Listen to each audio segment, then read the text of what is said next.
মমতা ব্যানার্জির রাজ্যে দারুণ একটি প্রকল্প, আবেদন করলেই পাবে 10,000 টাকা। তো চলো সেই প্রতিবেদনটা পড়ে দেখা যাক, প্রতিবেদনে কি বলেছে দেখে নেওয়া যাক। মমতা দারুণ প্রকল্প, আবেদন করলেই 10,000 টাকা অ্যাকাউন্টে ঢুকবে। WB government scheme. সামনে লোকসভার ভোট, তার আগে রাজ্যবাসীর জন্য দারুণ সুখবর। এবার রাজ্যবাসীর জন্য নতুন প্রকল্পের সূচনা করছেন রাজ্য সরকার। এই প্রকল্পে কেবল আবেদন করতে দেরি। আবেদন করলেই পেয়ে যাবেন 10,000 টাকা। শুনতে অবাক লাগলে এটাই সত্যি। রাজ্য সরকারের এই প্রকল্পের মাধ্যমে আপনি হতে পারবেন মালামাল। রাজ্যের যে কোনো প্রান্ত থেকে কিন্তু এই প্রকল্পের জন্য তোমরা আবেদনটা করতে পারবে। দেখো এখানে মেনশন করা আছে, যে কোনো প্রান্ত থেকে কিন্তু এই প্রকল্পের সুবিধা নিতে পারবেন।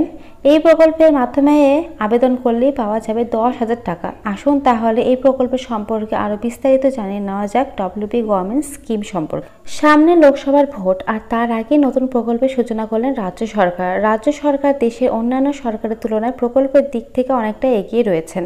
আর এই নতুন নতুন প্রকল্পের জন্য রাজ্য সরকার বিশ্বস্তরে সম্মান লাভ করেছেন।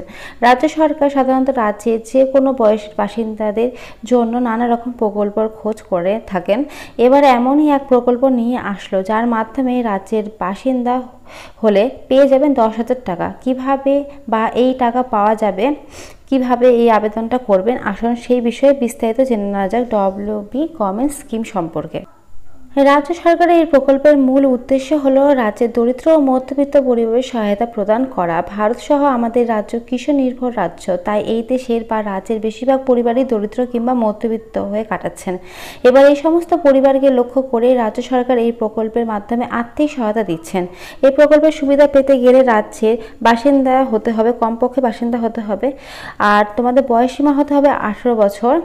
শুধু তাই না, প্রকল্পের মাধ্যমে নির্ধারিত বয়সের আগে প্রার্থী দুর্ঘটনাবশত যদি মৃত্যু হয় তাহলে পরিবারকে 2 লক্ষ টাকা দান করা হবে। আসুন তাহলে এই সম্পর্কে বিস্তারিত জেনে নেওয়া যাক, যে আর কি বলেছে চলো জেনে নেওয়া যাক। এই প্রকল্পে আবেদন করতে গেলে আপনাকে একটি অফলাইনের মাধ্যমে আবেদনপত্র জমা করতে হবে। অফলাইনের আবেদনপত্র পেতে আপনার নিকটবর্তী বিডিও অফিস কিংবা গ্রাম পঞ্চায়েত অফিসে যেতে হবে। এই প্রকল্পের আবেদন প্রক্রিয়া চালু থাকলে সেখানে থেকে আপনাকে একটি আবেদনপত্র দেওয়া হবে এবং এই আবেদনপত্র নির্ভুলভাবে তোমাদের ফর্ম ফিল আপ করতে হবে। ফিল আপ করে সংশ্লিষ্ট অফিসে কিন্তু জমা করতে হবে। অবশ্যই আবেদনপত্রের সঙ্গে জরুরি ডকুমেন্টস যেগুলো হয় সেগুলো কিন্তু জেরক্স কপি তোমাদেরকে দিতে হবে। এখানে কিন্তু সুন্দরভাবে বলে দিয়েছে। আবেদন করতে জরুরি কিছু ডকুমেন্টস লাগবে। প্রথমত আবেদনকারী এমন একটি প্রমাণপত্র থাকতে হবে যার মাধ্যমে প্রমাণ করবেন যে তিনি কৃষক, যেমন জমির পর্চা, জমি দলিল, পাট্টা। আবেদনকারীর একটি ব্যাংক অ্যাকাউন্ট থাকতে হবে। আবেদনকারী প্রমাণপত্র হিসাবে আধার কার্ড, ভোটার কার্ড থাকতে হবে।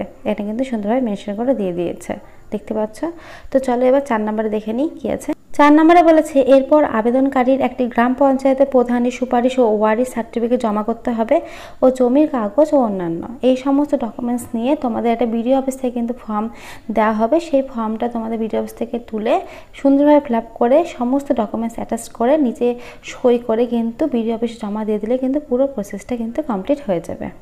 আর এই যে ওয়েবসাইটে দেখতে পাচ্ছ, এই ওয়েবসাইটের মাধ্যমে HTTPS, তারপরে এই যে দেখো এখানে matrikatha.net, এই ওয়েবসাইটের মাধ্যমে কিন্তু তোমরা বাকি ডিটেলসগুলো জেনে যাবে।